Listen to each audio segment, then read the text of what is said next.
Bonjour à tous, dernier épisode de Demain nous appartient. Notre actualité du jour portera sur Demain nous appartient. Spoiler, Cécile retrouve un fantôme du passé. Dans Demain nous appartient, Marianne s'interroge sur son frère pendant que Georges précipite Mélodie. Quant à moi, il est temps de se dire au revoir et de régler ses comptes car Charlie et Cécile retrouvent un fantôme du passé. Jeudi 8 février dans Demain nous appartient. C'est l'heure pour Gilles de s'évader, fou de joie de retrouver Cécile. Cette dernière explique à Martin ce qui s'est passé, mais n'a aucun indice à proposer quant à l'identité de son ravisseur. La seule chose qui est sûre, c'est qu'il s'agit d'un homme. Lorsqu'on lui a demandé si c'était Christian, son ex-mari, la jeune fille a affirmé, ça ne pouvait pas être lui. Quant à la maison où elle était détenue, très peu de traces ont pu être exploitées selon Damien. L'enquête semble au point mort. Marianne décide de s'excuser auprès de son frère car elle pense que sa future épouse pourrait être à l'origine de ce chantage. Après l'avoir quitté, la femme de Renaud va parler à Chloé. Au Spoon, Mélodie vient prendre un café et est immédiatement interrogée par Audrey sur ses progrès avec Georges, Charlotte Gassio, future joueuse des Enfoirés. Malheureusement, à la grande déception de l'épouse de Damien, rien ne semblait convaincant. Plus tard, Mona a interrogé la serveuse sur la situation entre les deux. Consciente de la situation, la mère de Georges demande à Audrey de venir parler à son fils. La jeune femme a alors prêché des mensonges pour connaître la vérité et a laissé entendre que le duo semblait très amical. Dans le train, le policier en parle avec Karim et Nordine est paniqué. Ils ont confirmé qu'il était dans la zone des amis et que c'était mort entre eux. Cette prise de conscience l'a finalement poussé à agir. Il s'est ensuite rendu au stade où la jeune fille donnait une conférence. Après une longue discussion, il embrassa le professeur de sport. Gênée de se retrouver dans cette position devant son élève, elle finit par lui rendre son baiser.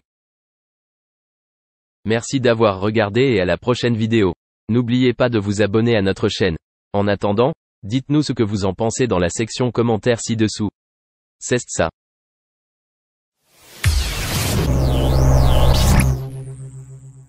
En septembre dernier, Marc Franlet, le journaliste, lobbyiste et homme d'affaires français a fait le buzz sur la toile. L'ami des stars a écrit l'ouvrage L'Aventurier. Dans ce livre, l'homme revient d'ailleurs sur ses années de jeunesse aux côtés de plusieurs vedettes très célèbres. Parmi eux, l'idole des jeunes Johnny Hallyday.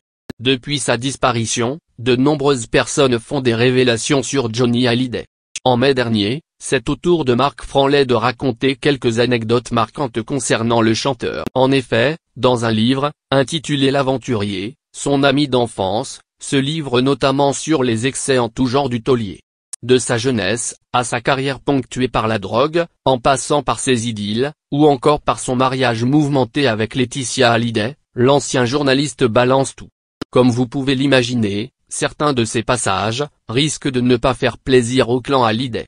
En effet, dans son livre, Marc Franlet raconte notamment des vacances inoubliables aux côtés de Johnny Hallyday. Alors que Laetitia Hallyday attendait les deux hommes sagement à la maison, ils passaient notamment leur soirée avec des filles qui faisaient le trottoir.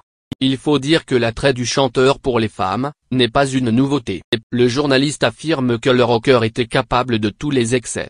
Mais avec quelques limites. Les révélations concernant Johnny Hallyday vont plus loin ensuite.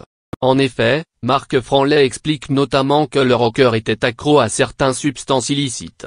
Selon les déclarations du journaliste, il en était même un gros consommateur. Quand il y va trop fort sur les anabolisants, ce n'est pas un foudre de guerre. Pourtant, son ancien ami prend également sa défense sur de nombreux sujets. Et notamment lorsque le chanteur est inquiété dans une affaire d'agression sur l'hôtesse d'un yacht. Si vous vous ne souvenez plus, en 2003, lorsque Johnny est accusé de viol par Marie-Christine Véo, hôtesse sur un yacht qu'il a loué 2 ans auparavant. À ce moment-là, c'est Marc Franlet qui organise la riposte. En effet, il confie notamment l'affaire à des journalistes du Point qui mettent au jour une sombre histoire de maître chanteur et d'écoute téléphonique. Finalement, à la suite de cet article, le taulier sera lavé de tout soupçon.